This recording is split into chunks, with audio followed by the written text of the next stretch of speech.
And what's up? What's up? Wes Mitchell here alongside Chris Clark. This is GC Live Friday episode of the show, getting ready for South Carolina versus Georgia. We are, of course, as always, brought to you by our great friends at Affordable Medical. Check them out at affordablemedicalusa.com, 803-926-1493. They are, of course, home of the game day chair, which we'll tell you a little bit about here shortly. Hope everybody had a great Thanksgiving. Hope you enjoyed your cranberry with your Thanksgiving meals. I had a great Thanksgiving, and I tell you, Chris, let's go ahead and talk about it, man. I absolutely 100%, after having 2 Thanksgiving meals yesterday, needed a game day chair because I was done. Yeah. Now, also, we need a gym sponsorship because I need to stay in the gym for about 48 hours now. But 100% yesterday, the game day chair would have been money. Yes, absolutely. Game day chair. I mean, I think probably what would you have gone with, the zero gravity position on that? Because you just need to float on the chair. The three desserts were my gosh. Yeah. Dude, I was so full. We ate our meal. Well, you had 2. I had some leftovers that night, but we ate our meal at lunch, and I couldn't even do dessert. And I'm sad to report that I told my wife this before we came up to do the show today, that my leftovers meal today for lunch, which happened at about 12:30, was even more substantial than the actual meal I ate yesterday, which was not a good idea before the show. So if I happen to fall asleep, it is not because Wes is boring or any of you are. It's because I'm still trying to come out of a little bit of a food coma. If I was in the game chair, I would be asleep, but I'm not in it right now, so we're good. Yeah, I mean, I'm gonna be honest. It may be because I'm boring, man. I think we pride ourselves on honesty, and I got to snap out of it because I'm still feeling like 100. And I went to bed early. I slept great last night. Took a little time off yesterday. I have no excuses, but the hangover, not even a traditional hangover. I didn't drink, but just the holiday hangover is absolutely 100% still in place today. Nectarios asked about my plate rundown. I'm maybe at the end of the show. I'm gonna save. I'll save y'all from that. But the list of things that I ate yesterday, we don't have a long enough show to talk about between the 2 meals, because I had one meal with my girlfriend's family and another meal with my family, and I pigged out in both of them. Mike Uva says too much stuffing. It's not stuffing, it's dressing. But anyway. Gamecocks getting ready for Georgia. We'll have Radi Nabulsi on at about 2:15, so 10 minutes from now or so. Texting with Roddy right now. Hopefully he'll be able to get on here and tell us a little bit about this game. Man, so I think as we look – okay, and Matt on Facebook says, who cares about your food? This is a Gamecock channel. Matt, we're all friends here. We're all family here. This is a show where we hang out for about an hour every day. So if you don't like it, you can get off because we're just hanging out, having a good time. Chris, Thanksgiving, was it great? Was it perfect? I was going to stop talking about food, but now I kind of feel like talking about food a little bit more. But we won't. We'll talk Gamecock football. Chris, good Thanksgiving. And are we back into coaching search mode for you? Yes, we are. It was a little slower yesterday. I think not that the search by any means stopped. My understanding is that there's still moving parts even on Thanksgiving Day. So maybe the people in the search turn Thanksgiving into a meal as opposed to a day, or maybe 2 meals, maybe 3. Muschamp reference. Yes, there you go. But I mean, just not a lot of activity. Our last update, like in terms of substantial sort of like harder news, was on Tuesday. And that doesn't necessarily mean that nothing's happened, but these things have narrowed down a little bit more. Last we heard, South Carolina still expected to continue vetting / meeting / talking to, however you want to put it, candidates this week. And then from there, we'll see where it goes. We'll see where things stand after they wrap up some of those. There are still some left to do as of today. And once those happen, I think we'll have a better feel and we'll be able to continue updating, everybody on GamecockCentral.com and here on GC Live. I do think it's kind of interesting. We and maybe fans look at, an AD or coaches almost to be, almost like celebrities. And we forget they do have actual regular lives as well. So yesterday my mind was kind of wondering how, is Ray Tanner, does he get to sit down and still have, a meal with the fam as well? Or is he getting, is his wife sort of giving him the side eye at the table because he keeps having to get up to take calls, because the coaching search. So I imagine it is a little bit of both. You probably do try to take a little bit of family time on Turkey Day, but obviously a coaching search, as we've said, as you've said, and as you put in your article today, a really good article on Gamecock Central. I believe that one's a freebie, right, Chris? The ticking clock. You broke down, not that you want to hurry through a coaching search. It's one of those things. It's like taking a test that's timed. You still better get the right answers. So you don't hurry through and get the wrong answer, the wrong coach. You have to do your due diligence, I think, obviously. But this is a situation where every minute, every hour that you don't have a coach, there are some negative repercussions to that. And that they've talked about, I think a lot of people sort of have wondered, well, why did South Carolina sort of make a move as early as they did? Could you have waited to the end of the season? And I think basically point being, if you really start looking at a calendar and you say, okay, the season, you got 2 games left, right? You got a game tomorrow. You got a game next Saturday. If you made your move to actually officially fire Muschamp right after that, December 6th, then would there have actually been time to go through the process of filling this vacancy? Now, could you have been doing all this stuff behind the scenes? I think obviously logistically you could, but word would get out. Then it's a matter of, is it right? Is it morally right to just be running an entire search behind your coach's back, or to sort of have your coach finish in the year when he already knows he's fired? I think South Carolina wanted that clean break, wanted to be able to sort of go ahead and move forward with the search. Are you taking some hits right now? Obviously, South Carolina has lost 6 commitments as well. So we anticipated that, but it's happening. It's happened. Some fans obviously see that, and then you get a little bit impatient. I think that's natural. Mm-hmm. But I still think that time period, like the week after, and when I say the week after, I mean the early part of that week, like right after South Carolina's final game, if you can have somebody in place there, then I think that has given you enough time to actually go through the process, vet all your candidates, while also getting a coach in place before the also important early signing period that begins December 16th. Yeah, exactly. I mean, getting somebody in the week after that last game, assuming – now here's the other part. In this COVID year, you do have to consider that, the SEC's got a makeup date. And so it looks like things are on track for tomorrow for the Georgia game as far as we know. There have been no indications otherwise. Will South Carolina be on track against Kentucky? Now, they've had some guys out. They're going to have a bunch of guys out this weekend, 10 staffers, 18 players, according to Mark Stoops.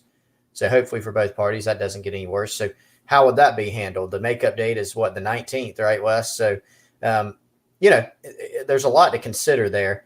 But ideally, in a perfect world, if you have your guy and you can get your guy in, December 6th or whatever it is, December 5th, December 6th, whenever you can make it official, you can sort of hit the ground running. And is that going to give you a ton of time before the early signing period? No, it's not. But are there one or two guys out there that you can get to hold off on signing with another school?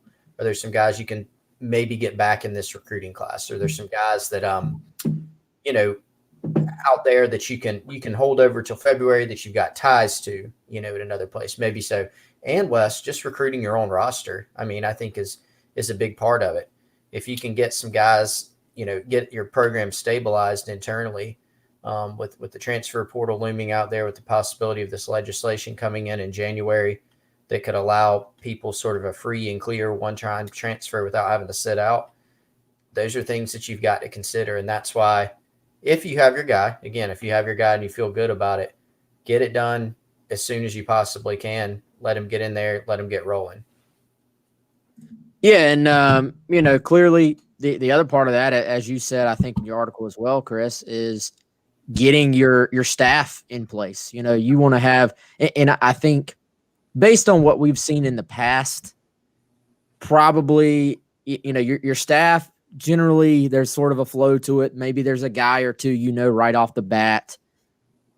Then you have to sort of consider every single person that you're hiring is sort of in the same boat as your head coach was, and that they're trying to finish their season. They're not trying to be that guy that just dips out on their current team and does things the wrong way. They want to tell their guys as well. So could you possibly have every single assistant coach, like every guy in place before the 16th? I would say probably not, without us knowing exactly who these different coaches are, especially as you said, with games getting pushed back.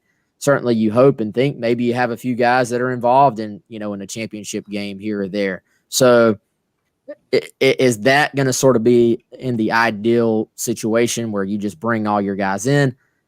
I really doubt it. I wouldn't anticipate that. Now, one thing we have sort of seen, though, is word starts to get out on guys. Sometimes it's sort of a situation where somebody finishes out their time somewhere, but it's sort of known that they're leaving. Word about those things can sort of get out as far as, because that's the other part of it, man. A family of a recruit doesn't just want to know who's the head coach. They want to know who's my kid working with on a day-to-day basis. So even if you have this thing done as far as the head coach, I think a big thing to watch after that is going to be coordinators, assistant coaches. How quickly can South Carolina get them in place? And sort of, at the very least, even if they're not there yet, how quickly can South Carolina, even if you just sort of have to leak it to the recruit and the family under complete secrecy? I think that does happen. Yeah. Oh, yeah. So I think those are other things that, and we're getting a little bit ahead of ourselves, but looking ahead, that's what we'll be tracking instantly after we find out who the actual head coach is. It's going to be tracking you're filling out a 10-man, staff as far as on-field assistants. So the fun does not end when the head coach gets hired. And the strength coach, is another one. Very important. Yeah, it's important because that's a guy that the strength coach and the strength coach staff are going to be spending a ton of time with those guys. And then, your off-season program, whenever it happens to start, obviously winter workouts, you want to have that guy in place as soon as possible as well. And that's something you can even pitch in recruiting in some instances. So, hugely important just to get this thing stabilized. That's the thing for South Carolina, especially, any school that's going through this, it's the case, but especially with where South Carolina is at with the recruiting class. That's something I hit on in that piece you referenced, Wes. This recruiting class wasn't great earlier, when Muschamp was dismissed. It was in the 40s if you're using Rivals.com rankings. Are there some good players in it? Yes, there's some good players, but they've lost several of those, right? So now you're in, the 80s, 90s? I haven't looked at it today. Somewhere around there. I think 90s. And yeah, so 90s. So one recruiting class like that, if you're low on numbers, if you're low on talent, doesn't matter who the coach is, that can really come back and hurt you. You can't afford, with the level of competition where South Carolina would like to be in the future. If you go back and look at that this recruiting class in the next 3, 4, 5 years, you don't want to look back at that class and say, oh, that one was really one that has hindered them. And so in order not to do that, you have to find a way to try, to stabilize the class and to add some talent to it. Yeah, no doubt. And they're right now, I mean, again, South Carolina down 6 guys. Trinelius Tatum adds his name to that list. You're down Simeon Price, Bryce Still, who now has a December. You want to talk about dates? A December 1 commitment date. Yeah, it's not good.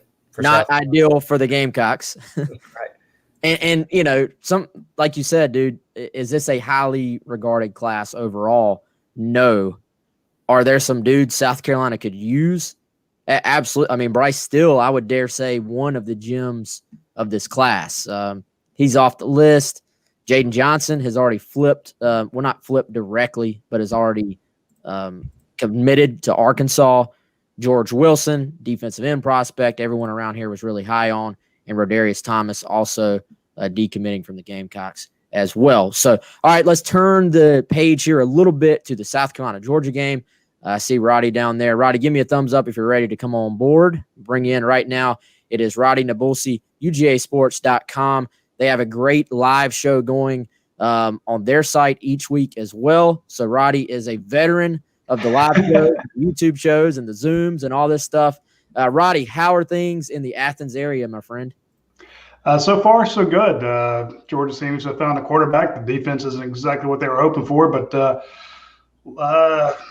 compared to what a lot of the other schools in the SEC have had to face this year, Georgia's their issues have been on the field, and not in COVID and stuff like that. So they're quite thankful that Georgia hasn't had as many issues there, but the product they put on the field has not exactly pleased the fans. So a mixed bag would be the best way to say it. A mixed bag. I got you. And most seasons are a mixed bag. I feel like nobody's ever truly happy. One team a year is happy. Yeah, exactly. And even they probably complained for most of the season. At least some people did, So, so you mentioned it. You sort of that was the direction I was going, COVID-wise with this Georgia team, and then just injuries in general. I know they've been kind of banged up at some portions of the season. How does Georgia look going into this game, just as far as availability of players, just overall with their team right now? Overall, they're pretty healthy. I mean, the defense has lost a lot of starters. You have Richard LeCounte out. You have Jordan Davis out. Julian Rochester's out for the year. I mean, you just keep going down the list. But unlike when Georgia hosted Mississippi State, they brought in 49 players and then a bunch of, 10. I say 10, but they brought in, 3 specialists, a lot of walk-ons, Georgia, from a numbers standpoint, is fantastic. When they brought in Chris Smith to replace Richard LeCounte, Chris has, played multiple games before. When they had to go to a dime package, they brought in William Poole. He's had tons of experience. And they still have guys behind them. If they lost another couple guys, they could have gone to Amir Speed. They could have gone to Jalen Kimber, a true freshman. Same with the wideouts. You've had George Pickens out for a long time. You lost Dominic Blaylock to start the season. But you still got 3 or 4 wideouts to go down the list who haven't even gotten on the field yet. So Georgia's loaded when it comes to numbers. Mm-hmm. Experience, not so much. But there's not been an issue where they've lacked 4 players and you had to put a third-string walk-on out there to take snaps. And some of the teams Georgia's played have been in that boat. Roddy, to move to the quarterback position, because from what I've seen from afar, that's probably captured the most attention in Athens this year, or maybe by a far. lot of it. Yeah, all. So we're at the JT Daniels phase now. Break down sort of where things were at the beginning of the year with Georgia and sort of why it was there, and then how we've progressed to where things are now with JT Daniels and sort of what he's brought to this team. People that know me know I'm not a big defender of Kirby Smart. I don't say ambivalent, but we don't exchange Christmas cards. But I'm not antagonistic towards him. He's a coach. I'm a reporter. I don't feel like they ever need to defend him. But when I go through the litany of how Georgia got to this point, it sounds like I'm defending Kirby Smart, because let's go through it. You should have Jake Fromm in his senior season under center. but Jake Fromm leaves early to go to the NFL, kind of caught some people off guard. But you prepare for that as a coach. You guys have had fantastic quarterbacks, and you know that there's a chance they're going to go early. So you prepare. To that end, Kirby Smart brought in 2 quarterbacks. He brought in Jamie Newman and JT Daniels. Jamie Newman was killing it at Wake Forest. People talk about him being a top, first, second, third round draft pick. And then you bring in a 5-star guy who was only behind Trevor Lawrence and Justin Fields in the rankings. And you get Jamie Newman, you get him a bunch of snaps, and that's your quarterback going forward. Then he decides to opt out. Like, okay. But what about JT Daniels? JT Daniels is a pretty good 5-star guy, number 4 in the nation. He's coming off ACL injury that he did not rehab very much over the COVID break. He was very behind in his rehabilitation. I always point out that Dominic Blaylock tore his ACL much later in the year, at the end of the season. And JT Daniels did his the first game of the season. But Dominic Blaylock was much further ahead in his rehab than JT Daniels was. So just gives you, and again, not banging on the kid. You just, you couldn't go to all the rehab places. A lot of places were closed in California, so he was behind. So all of a sudden, Kirby's like, well, I've got Dwan Mathis, who had the brain cyst surgery, and I've got Stetson Bennett, the former walk-on who's on scholarship, Carson Beck, who's a true freshman. Where do you go? So he went with Dwan Mathis because Dwan, is fully cleared, and you want a quarterback who can run. Your offensive line's been completely decimated by the NFL. You got 8 guys from that offense of last year's offense are in the NFL this year, or one's playing at Tennessee. So you're like, all right, just in case the protection breaks down, let's have a guy who can take off and run. So they bring in Dwan Mathis, and he is not ready for prime time. So they go to Stetson Bennett. Stetson wins you the Arkansas game. He beats a very good Auburn team. He beats a very good Tennessee team back when Tennessee was on an 8-game win streak. He looks great through the first half of the Alabama game. Then it all went to hell. So Kentucky Kentucky's a weird game because they're just going to ground and pound, and no one's going to go to the air. It's the best secondary in the SEC if you look at the numbers. So you go to Florida, and then Stetson Bennett gets hurt, slammed to the ground, hurts the AC joint on his shoulder. They leave him in, thinking, at least he knows the plays. He can't get a pass completed. They bring in Dwan Mathis. Dwan is still not ready for prime time. And the one guy who's finally getting close to healthy, you take a 80, 90% JT Daniels, and you throw him out there last week, and he absolutely torches Mississippi State. And then everyone's like, well, why didn't you start him for game 1? He wasn't ready game 1. He's still wearing a knee brace. So I know it's a long story, but Kirby did what he needed to when he found out he was going to lose Jake Fromm, brought in 2 quarterbacks. One didn't pan out at all, and one wasn't ready. He went to his backups. One wasn't ready. One got injured, and one was a true freshman. So that's why you have the JT Daniels situation as it is now. It's just it's a 2020 story in a nutshell, really. Again, joined by Radi Nabulsi, UGASports.com. Check out their content for, their side of the game, Georgia side, but other stuff as well. If you're a Georgia fan or you're a South Carolina fan and wants to read up on Georgia, UGASports.com. So, Roddy, what has the reaction been to JT on the field, both from you and your crew there at UGA Sports and the fan base? What have y'all thought of the actual product now that you're getting to see him out there and seeing him throw it around a little bit? Yeah, I got roasted for my prediction on before that game against Mississippi State. I said that JT Daniels would be serviceable. I said, look, there's a reason he was not, out there right off the bat. Part of it was, injury. Part of it was, when he was close. Let's say when he was like 90% back or 85% back, was that good enough to beat out a Stetson Bennett or Dwan Mathis? And according to the coaches, he wasn't. They kept saying repeatedly, he's cleared. He's not wearing a knee brace. But the other 2 guys give us our best chance to win. Every coach loves that best chance to win thing. And then when he lit up Mississippi State, everyone's like, ha, coaches were wrong. Roddy, you were wrong. Everybody was wrong. We told you the kid was a 5-star. C. And I'm like, slow down. This was a Mississippi State team that ran cover 0 and cover 1 throughout the game. They loaded the box to stop the run. They have a terrible secondary. And I hate to say that about any kids, but their secondary is bad. It's a 1 game. And again, the reaction is everyone's like, this is the kid that should have been starting from day one. I think the sample size is too small. I think if you run just a zone, cover two, there were 3 plays in that game where he was able to throw to the end zone, 20, 30 yards into the end zone. The receivers were wide open, back-to-back plays.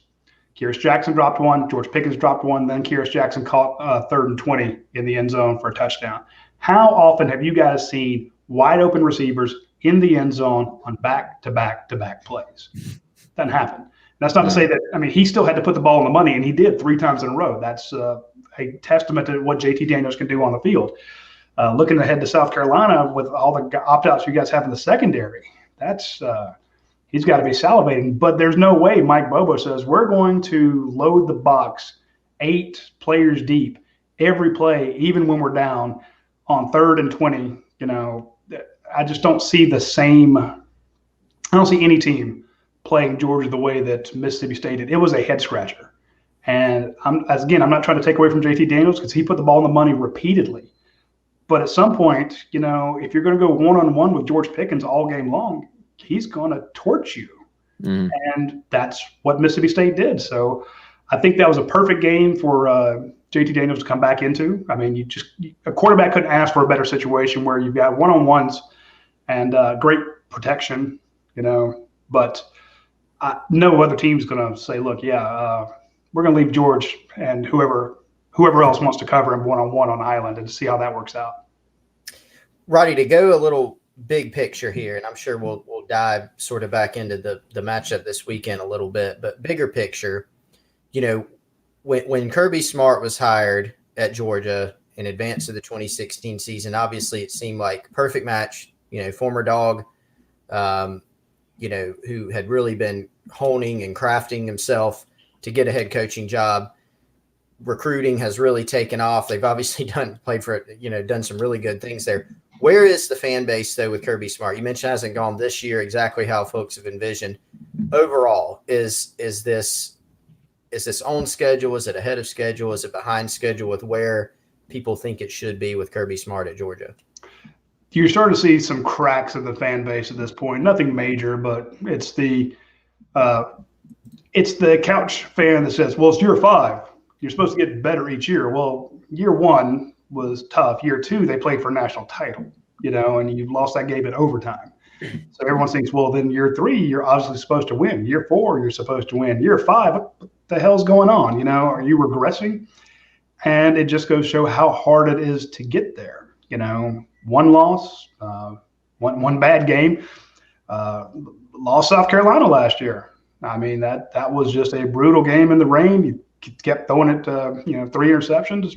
That South Carolina derailed your plans last year. Hey, it happens. It happens to Alabama. It happens to Clemson. It happens to other teams. But the frustration is you got rid of a coach that was a 10-win-a-year coach, Mark Richt, but who couldn't get you over the hump. Kirby looked like he was doing that. Year 2, you're playing for a title. Now, year 5, you've had 3 back-to-back recruiting titles, if you will, back-to-back number 1 classes. So, but this is the first year in the last 3 you're not in the SEC championship. So the Justin Fields transferring, the quarterback issues this year you're finally starting to see some people going, well, where's the title? You played for it in year 2, it's year 5. You've messed up the quarterback situation twice, fair or unfair. I'm just repeating what the criticisms are. And now you're starting to see again, and I would say it's 3%. But as you guys know, you've seen this. You come out, you have 100% support. Then you have a one season that underachieves, and you're at 90%. But 90% sounds good, but that 10% is a very vocal 10%. And every little thing that goes wrong after that 10%, they crow about it because 9 of their friends were yelling at them. But if one thing goes wrong, then they come out and they scream, "See, I was right." And then it's 15%. Then you have another bad season or a season that's not at the standards you want. Now it's 75%, 65%, and then you're changing coaches mid-year. You guys have seen it. I've seen it. It's just the way the fan bases go. So there's a crack in the support for Kirby Smart, but it's not a torrent. It's not an issue, but it's the first real questioning you've seen of Kirby Smart. And it's mainly due to the offense because he's fixed the defense, which that was always a huge problem under Mark Richt. But now the offense has taken a few steps back. And I think, if Jake Fromm's under center, you definitely won that Florida game. Who knows about the Alabama game, but if Jamie Newman's there, maybe you're in it. But it doesn't matter because, as you guys have seen, that win-loss record, you can't escape it. And it doesn't matter what your reasons are. Every reason is considered an excuse. Yeah. No doubt. So obviously somebody you guys and every Georgia fan is very familiar with, Mike Bobo, the interim coach at South Carolina right now. I feel like we're barely getting to know him. Obviously he's only been here for a year, or half of a year basically as OC. He's tried to put his stamp on that offense here. A lot of the issues, again, as you said, may sound like excuses, but a lot of the issues on offense, I still say completely out of Mike Bobo's hands. Now he's thrown into this interim coach role. He's tried to put his stamp on this team the last week or so. Very difficult to do in that short period of time, we all know. But what's sort of still what's the take on Mike Bobo from Georgia country as far as Mike as a coach, and is there still some love for Mike Bobo from the Georgia side of things? Absolutely. It's kind of the situation where you don't know what you have until you lost it. You guys go think back to that girlfriend you had in high school that was just, you look back on it now and it's like, oh man, she was perfect. How the hell did how'd that go wrong?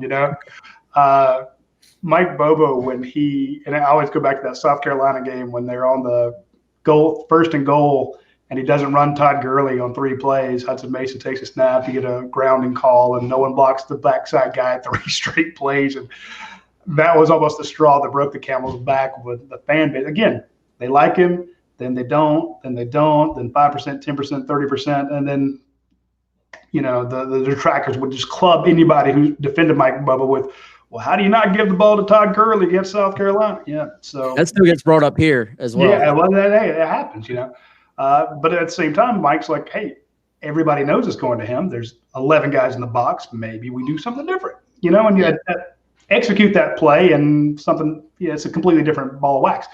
Point being, when he left, he was averaging 41 points a game at UGA. 41 freaking points. Georgia hasn't sniffed that in years. They went through Schottenheimer. They've gone through Chaney. They've gone through Coley. Now Todd Monken's, very talented. And again, you're in that honeymoon phase, 100% support. Just wait till he doesn't get it done. Then it's his fault too. But the point being, a lot of fans were tough on Mike Bobo. They thought, oh, well, he's just a Georgia guy. That's how he got the job, until they saw how good he was elsewhere. And they saw how bad your offensive coordinators could be. And now they love Mike Bobo, and they really wanted him to come in and replace James Coley, and not let him go to South Carolina. They really wanted Kirby to do that. Kirby chose to go in a different route, got Todd Monken. I think to me, it's almost a situation where they're too good of friends. Sometimes you can't work with your friends, especially in one of you's the boss and one of you's, the underling. I just don't think it worked out. But no, the Georgia fans love Mike Bobo, and I've always said that Mike would be a great head coach. I know the Colorado State job was a tough get, but if Mike Bobo is in the SEC, he's one of the best recruiters out there. This is a guy who, under Mark Richt, would go toe-to-toe with Alabama and get recruits. And you guys know how tough that is, and I mean, clean, above board recruiting. And Mike would be able to win recruits to Georgia under Mark Richt against Nick Saban. Tough call. And when he gets them, he knows what to do with them. If you pair Mike with a good defensive coordinator, he understands defense, but everyone has their strengths. Pair him with a good defensive coordinator in the South, not in Colorado, not in the Pac-12, not in the Big East, something like that. Not some of those old conferences. Not Rutgers, but give him a job in the South, and Mike's going to burn you because he'll out-scheme you, he'll outwork you, he'll out-recruit you. And me and him would butt heads. I've actually coached Little League against him one time. He torched our kids. But to be fair, Mike and I, we would butt heads when I covered him. But there's a lot of respect amongst the Georgia fans for what Mike Bobo is going to do, and a lot of respect between Kirby and Mike. So it should be that I'm sure Mike did the same thing. They played it down on their side, but they're texting the crap out of each other, just giving each other 9 types of hell. Yeah. So, Roddy, to zoom back in on this particular game, Wes and I have talked. It seems like we've done it the past several weeks for various reasons in South Carolina's matchups, and that the pathway for South Carolina, especially with their injury list piling up and where they are as a team, the path looks difficult for them. But to get your side of it, at least, what do you see in terms of this game as far as Georgia's strengths in particular against South Carolina, and then sort of maybe how you see this game playing out on Saturday? We got an accurate quarterback. Georgia's had wide receivers running open all year long. I mean, that I don't know if it's the wide receivers themselves or Todd Monken's schemes or the plays that are being called, but there have been receivers open all over the field all season. Against Florida, Georgia couldn't hit them. Against Kentucky, they just ran the ball because that's the only way to attack Kentucky. Last week, 400 yards passing. He's only the 8th quarterback in Georgia history to ever do that. He did it in his first start. Looking at the secondary in South Carolina, I'm like, okay, you only ran for a total of 8 yards last week because again, MSU was determined that Georgia wouldn't run the ball. So they stacked the box and dared Georgia throw it, which is exactly what all the other teams have done. If you stack the box and dare Georgia to throw it, now they can. So you're going to have to be more balanced, which means Georgia will be able to run the ball against some different sets. Now, having a quarterback who can't move a whole lot, you don't have to worry about the quarterback run. And that's kind of why they went with Stetson Bennett and Dwan Mathis early. So, and then when you have to bring that wide receiver in to, set the edge to block, he brings a defender in with him, you're still outnumbered, and the defenses will tee off when they know the quarterback can't run. And that's not to say he can't, he's just not good at it. So Georgia will try to force the run to try to be more even, but you got to look at that secondary and say, hey, even if they're, cover 2, they're bracketing George Pickens. That means that Keirs Jackson's free or Jermaine Burton's free. I expect them. They will want to run the ball because they're built to run the ball with all those tailbacks and offensive line. But I just can't see them avoiding taking advantage of South Carolina's opt-outs in the secondary. And that's not to say the guys behind them aren't as good. I don't know. But I just think that they really want to go. Kirby is all about percentages. Let me attack you where you are weakest and put the strongest amount of force against your weakest position. Yeah, and obviously, like Chris said, man, it's a tough matchup, I think, all the way around for South Carolina. A lot of those guys, I was looking back at the game last year, a lot of those guys that made plays for South Carolina last year are one of them's one of the opt-outs. One of them, quite a few of them are in the NFL right now. Exactly. So if you sort of look at it from that perspective, it's not, there's carryover every year, but certainly from the prism of that game, a lot of those guys that made those plays will not be suiting up for South Carolina on Saturday. Which leads me sort of my final question, Chris. I don't know if you have anything else, but going into this, is there a revenge factor at all for Georgia in this game? Because at least here, there's sort of, I don't want to say the game is an afterthought, but it does not have sort of the hype that a usual South Carolina-Georgia game does here because everyone is more focused on, South Carolina's season. I don't want to say it's over, but they're not playing for anything anymore. Everybody's focused on coaching search and the future and wanting to see what happens next. Usually, South Carolina fans are up for the Georgia game. For them, it's right below Clemson almost. This is the team you want to knock off every year. It's sort of lost a little bit of that edge. Is there a revenge factor with Georgia, or is this sort of just the next game on the schedule, considering how weird 2020 has been for everybody? No, you're right. I haven't got that vibe at all. Talking to the players, talking to the people within the program, close to the program, talking to our sources on the inside. To hey, is this this is the payback factor? They're like, no. So actually, in my prediction piece, everybody puts out score predictions on Friday on my staff, and I basically call this 2021 preseason scrimmage number 2. Last week's was preseason scrimmage number 1 for 2021. Once Georgia, and I know Georgia's technically still mathematically in the SEC East race, but most people figure there's no chance that Florida loses 2 games. Consequently, Georgia's not going to be in the SEC title game. And when you lost that game to Florida the way you did, one quarterback getting hurt, your backup quarterback coming in and just not getting it done, Georgia needing a solution quarterback that appears to be JT Daniels. The reason people wanted to play, I mean, we actually had people say, look, just can the last 4 games. You're out of it. There's no point in it. Just prepare for next year. I'm like, okay, that's psychotic because we don't get a whole lot of football games. And even if you're not playing for a title, that doesn't mean you stop playing football. These guys lift weights all year long to play in games, and you have freshmen you haven't even seen. There's 3 5-stars that haven't seen the field for Georgia yet this year. You'd like to get out there. A ton of freshmen that have just barely gotten in. And if you want to be good next year, you start the season with Clemson.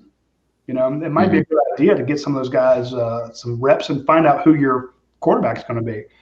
So the idea that, it's payback for South Carolina for that game last year, amongst the players, there are a lot of guys who are like, the seniors want to finish on a high note. These freshmen, sophomores, juniors want to get more reps. The juniors especially like, hey, I might need some NFL reps if I decide to go early. I need to show what I can do. And you got freshmen and sophomores who are trying to make a name for themselves and get better. So, again, it's a lot more – it's the next game up than it is, hey, remember what happened last year? Again, Georgia's offense sputtered so badly in that game, but 8 of those starters are in the NFL. And one kid's playing at Tennessee. So it's not the personnel changed and the years changed, and it's just not the revenge factor. So, I mean, you've read it exactly right. You've got a great pulse for both sides, Wes. So we'll see what happens. We'll see what happens Saturday night. Check out our content on GamecockCentral.com. Check out the Georgia perspective. I mean, we're just gonna steal everything you do and put on our site. Trust me. We're not. Hey, that's fine. That's fine. Actually, we may need to. I'll interrupt you here. I do want to point out your site is we steal content from you guys all the time. The way you do your reporting, the stuff you do is fantastic.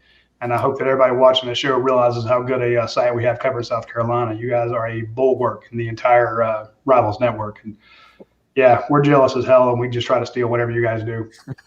We genuinely appreciate that, man. And by the way, so if they do, and I'll say it's probably going to be a little too Georgia centric for our hardcore South Carolina fans, but if they want to watch along the game, y'all doing your watch along on Saturday like you do every week.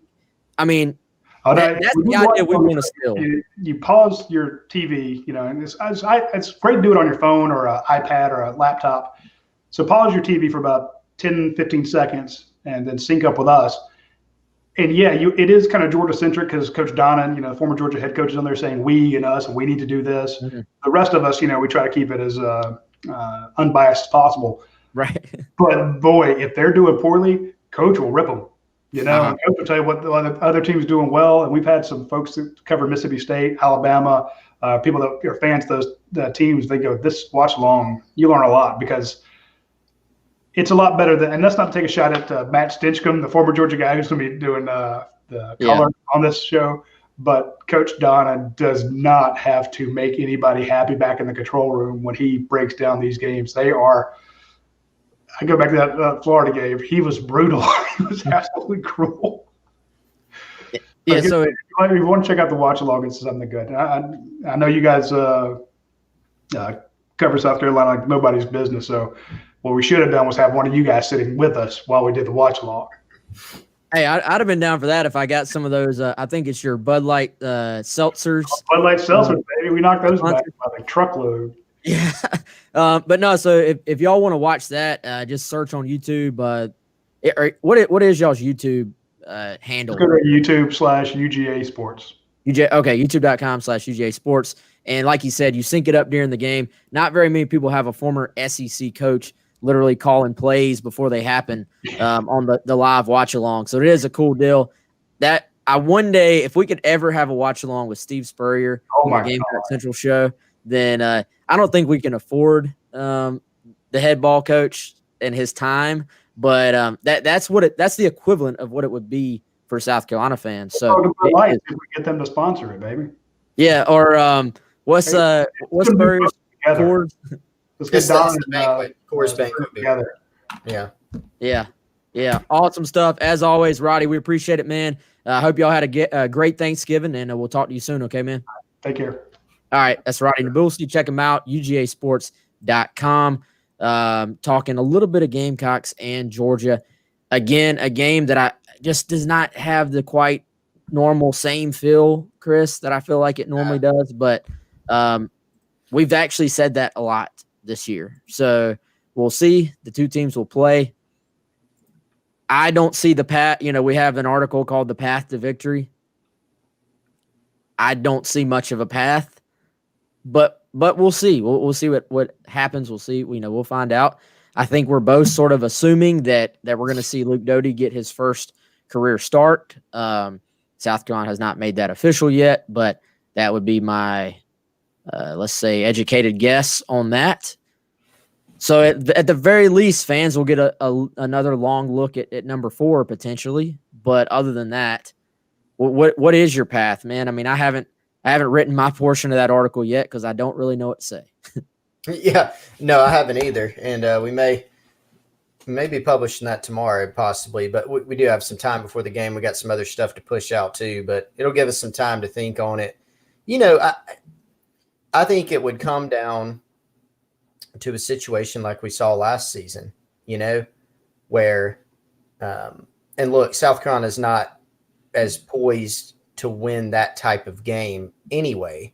You got to think last year South Carolina won a nail biter, right? Where they didn't do much of anything in the second half other than they got some first downs here and there that were critical. But they won that game by getting 3 turnovers, one of which was a pick 6, and then they had an explosive play to Brian Edwards on, I think, a 46-yard touchdown. Other than that, they just played good defense. They got turnovers, and they moved the chains a little bit at critical times, and there's some critical plays that went their way.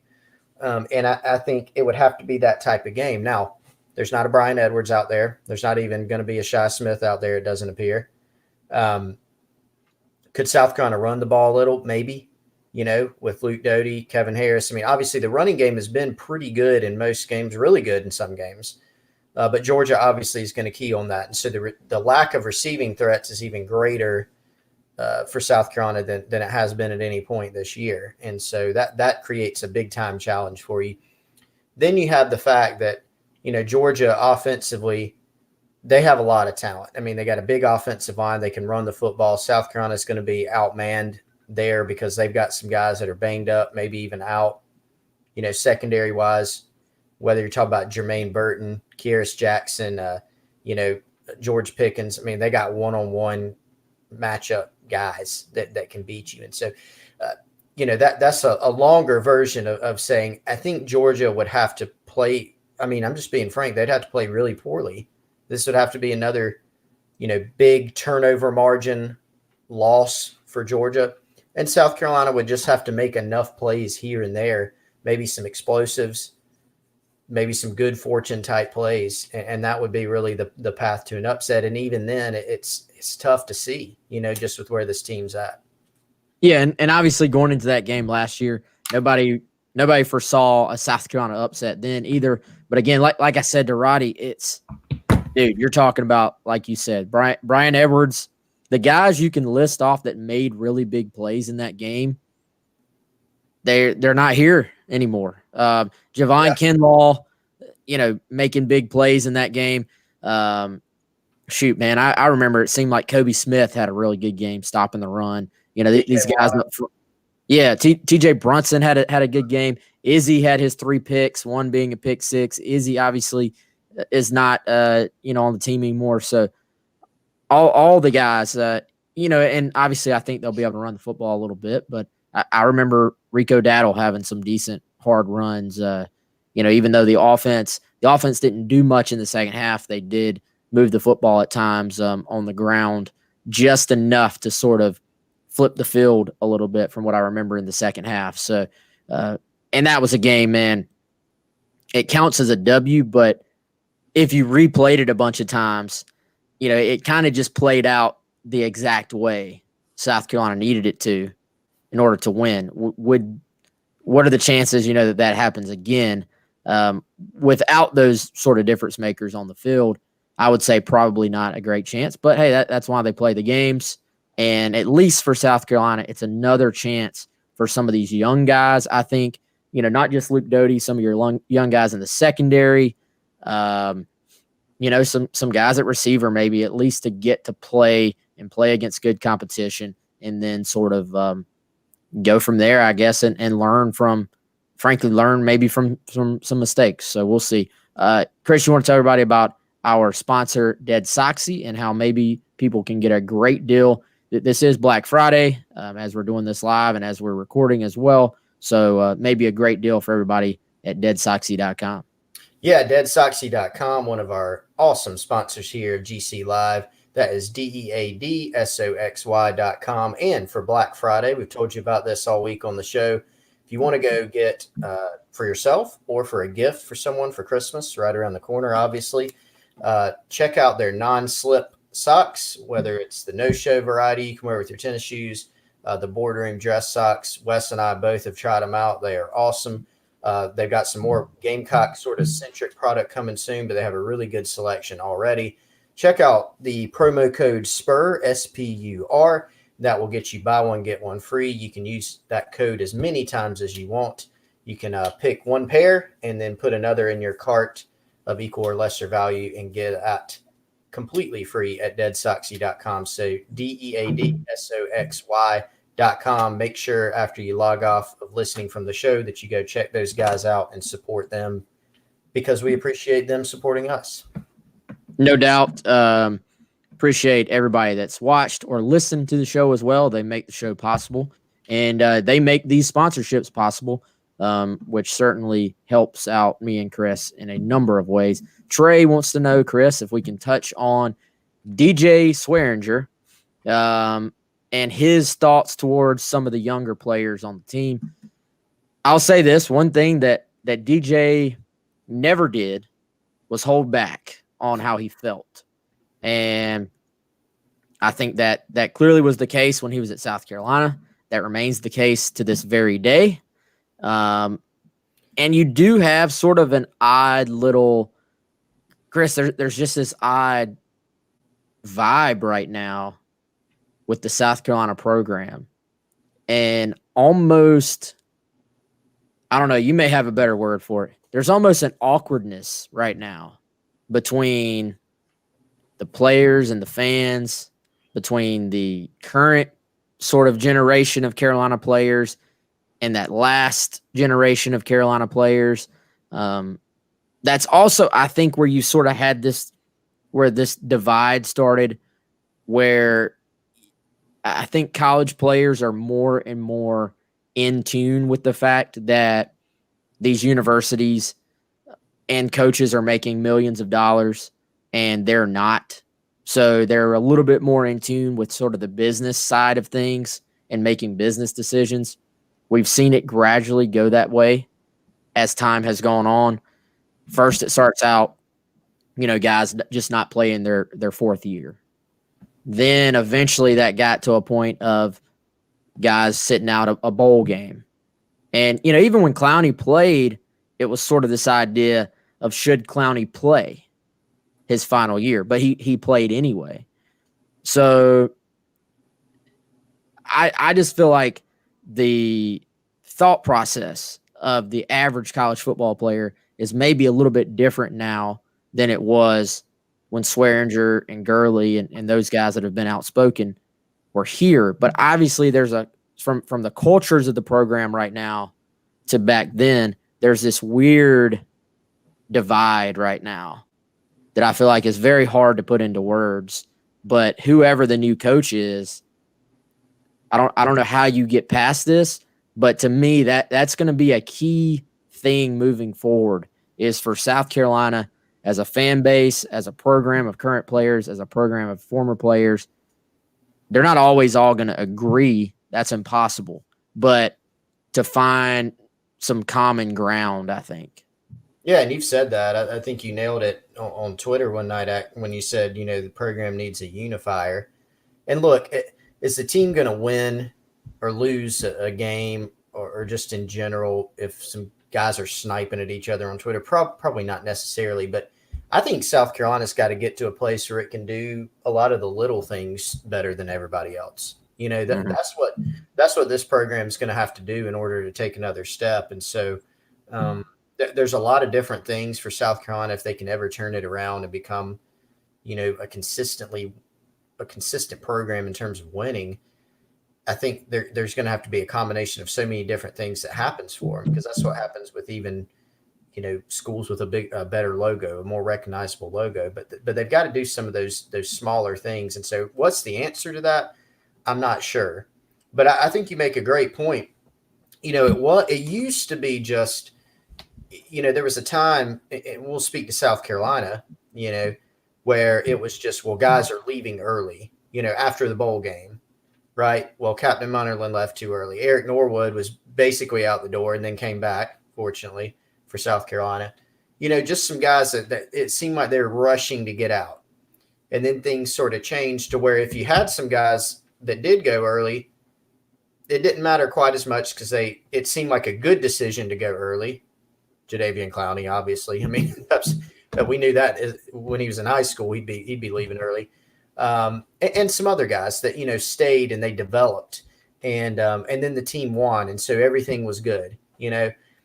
South Carolina's opt-outs this year were for different reasons. All the different guys that opted out were all for different reasons. But it has created this disconnect and it has changed. The landscape of college football is so much different now. A lot of people don't like it, and I understand that. It's about to get ramped up even more because college kids are about to have the ability to cash in on their name, image, likeness.